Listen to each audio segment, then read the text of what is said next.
Hello everyone. जैसा कि आपने टॉपिक देख ही लिया है कि आज का जो हमारा टॉपिक है वो प्रीपोजिशन है।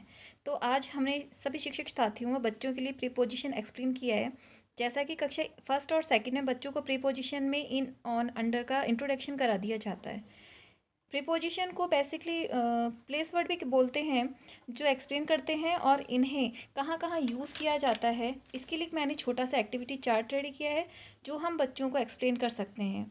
इसमें सिंपली मैंने एक बॉक्स बनाए हैं और कुछ बॉल्स बनाई हैं और इन बॉल्स और बॉक्स के थ्रू मैंने बच्चों को समझाने के लिए एक विजुअल का होना बहुत ज़रूरी समझा है, क्योंकि जो बच्चे हैं वो विजुअल को देख के ज़्यादा इफेक्टिवली होते हैं।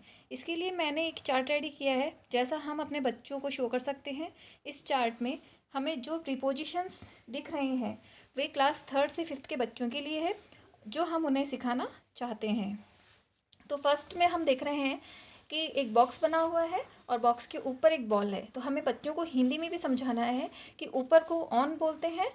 तो उसी तरह हम बताएंगे कि अगर कोई भी चीज़ किसी चीज़ के ऊपर है, उसको टच करती हुई है, तो वहाँ पे ऑन का यूज़ किया जाता है। उसी तरह सेकंड बॉक्स बनाया हुआ है। सेकंड बॉक्स में बॉल नीचे है तो ऑन का अपोजिट अंडर भी हो सकता है। तो हम बच्चों को ये भी बता सकते हैं कि कोई चीज़ अगर ऊपर रखी हुई है तो ऑन, और जो नीचे रखी हुई है वहाँ अंडर का यूज़ किया जाता है। थर्ड में हम देख रहे हैं कि किसी भी चीज़ के अंदर अगर कोई सामान है, जैसे बैग है, एज ए बैग है, बैग में अगर बॉल है, बैग में अगर पेन है, बैग में अगर डायरी है, तो वहाँ हम इनका यूज़ लेते हैं। इनका मतलब होता है अंदर। बिसाइड, बिसाइड मीन्स पास में, जस्ट साइड में। तो बॉक्स है या कोई भी सामान है उसके जस्ट साइड में अगर कोई सामान रहता है तो वहाँ पे हम बिसाइड का यूज़ करते हैं। फिफ्थ वाले में हम देख रहे हैं बिहाइंड। बिहाइंड यानी पीछे के साइड थोड़ा सा छुपना, या बिहाइंड साइड में छुपना। कोई भी सामान है अगर उसके पीछे हम किसी चीज़ को छुपा देते हैं तो वहाँ बिहाइंड का यूज़ किया जाता है। सिक्स्थ में हम देख रहे हैं in front. In front means side में।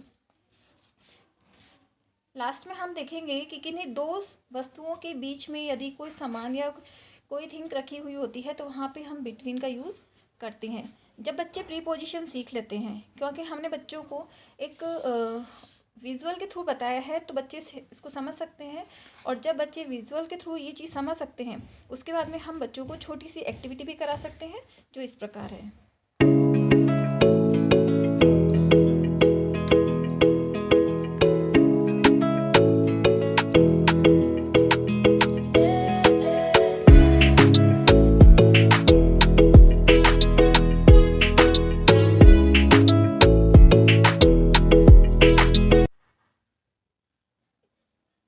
जैसा कि हमने विजुअली बताया उसी तरह हम बच्चों को प्रैक्टिकली भी एक्टिविटी करा सकते हैं। हम बच्चों से पूछ सकते हैं उनके घर के बारे में, उनके घर में रखी हुई चीज़ों के बारे में, या क्लास में रखी हुई चीज़ों के बारे में कि चौक कहाँ है, टेबल के ऊपर क्या है, बैग के अंदर क्या है, रूम के बाहर क्या है।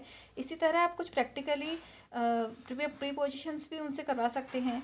और इसके बाद हम बच्चों को नोटबुक में भी कुछ काम करा सकते हैं। नोटबुक में हम इस तरह का बच्चों को वर्क दे सकते हैं।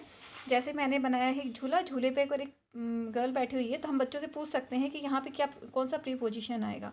उसी तरह एक पेड़ के पीछे यानी बिहाइंड, तो बच्चे यहाँ बताएंगे बिहाइंड। तो उस बच्चे अपने आप इस काम को करके हमें ला सकते हैं। तो हम इस तरह बच्चों को एक नोटबुक में एक्टिविटी भी करा सकते हैं।